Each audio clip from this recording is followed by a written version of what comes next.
ప్రభు యొక్క ఘనమైన నామాన్ని బట్టి ప్రతి ఒక్కరికి వందనాలు చెల్లిస్తున్నాను. ఈ ఉదయకాలాన్ని గొప్ప నెమ్మది కలుగు చేయడానికి ఆయన శక్తిమంతుడై ఉన్నాడు. ఆయన ఆదరణ అనేక సంగతుల్లో బలపరుస్తూ ఉంది. కీర్తన గ్రంథము 94 అధ్యాయము 19 వచనం. నా అంతరంగం ముందు విచారములు హెచ్చగా నీ గొప్ప ఆదరణ నా ప్రాణమునకు నెమ్మది కలుగు చేయుచున్నది. హృదయంలో ఎన్నో రకాల సమస్యలతో ఎంతోమంది బాధపడుతూ ఉండొచ్చు, కానీ దేవుడి యొక్క ఆదరణ ఏదో ఒక రీతిగా ప్రతి ఒక్కరిని ఆదరించడాన్ని మనం చూస్తున్నాం.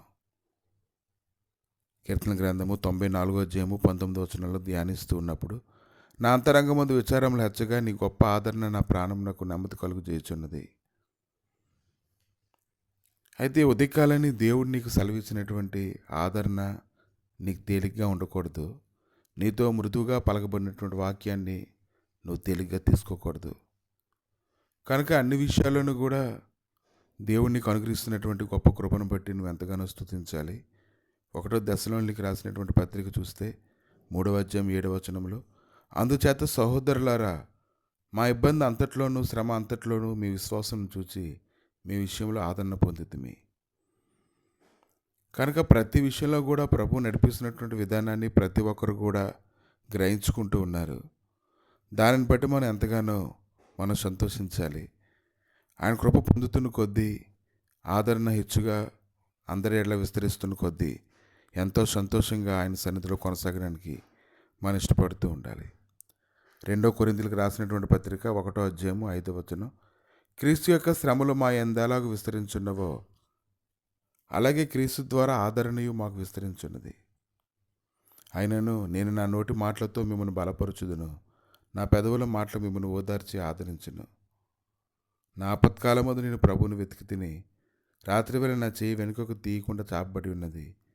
నా ప్రాణం ఓదార్పు పొందనల్లకి ఉన్నదని భక్తుడు మాట్లాడుతూ ఉన్నప్పుడు,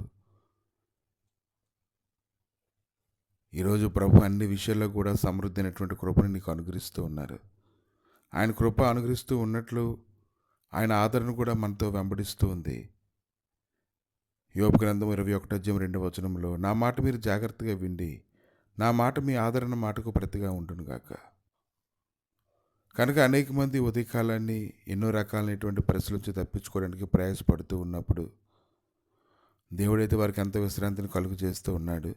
ఆయన చేసినటువంటి అద్భుతాలను బట్టి, ఆశ్చర్యకారాలను బట్టి ప్రతి ఒక్కరు కూడా ఎంతో ఆదరణని పొందుకుంటూ ఉన్నారు. అదైతే మాటల్లో వర్ణించలేము. యోబు జీవితంలో ఎన్నో శ్రమలు అనుభవిస్తూ ఉన్నప్పుడు, అతను ఎంతో నలపబడుతూ ఉన్నప్పుడు, యోబు ఇంకా నిలవబడాలని, యోబు ఇంకా ముందు కొనసాగాలని ఎంతో కోరుకున్నారు.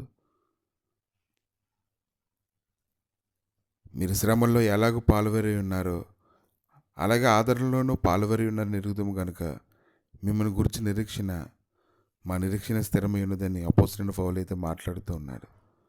కనుక అన్ని విషయాల్లో కృప చూపిస్తున్నటువంటి దేవుడు ఈ దినాన ఆయన మాటలు మీరు జాగ్రత్తగా విన్నట్లయితే ఆయన ప్రతి మాట నీకు ఆదరణగా ఉంటుంది. ప్రతి విషయంలో కూడా ఆయన బలపరుస్తుంటారు. ప్రతి విషయంలో కూడా ఆయన శాశ్వతమైనటువంటి కృపను చూపుతూ ఉంటారు. అటువంటి కృప నీకు తోడుగా ఉండి నిన్ను ఆదరించి నడిపించును గాక.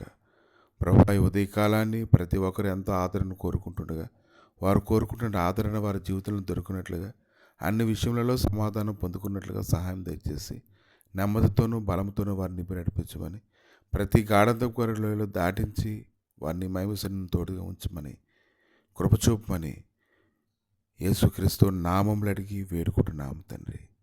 ఆమేన్.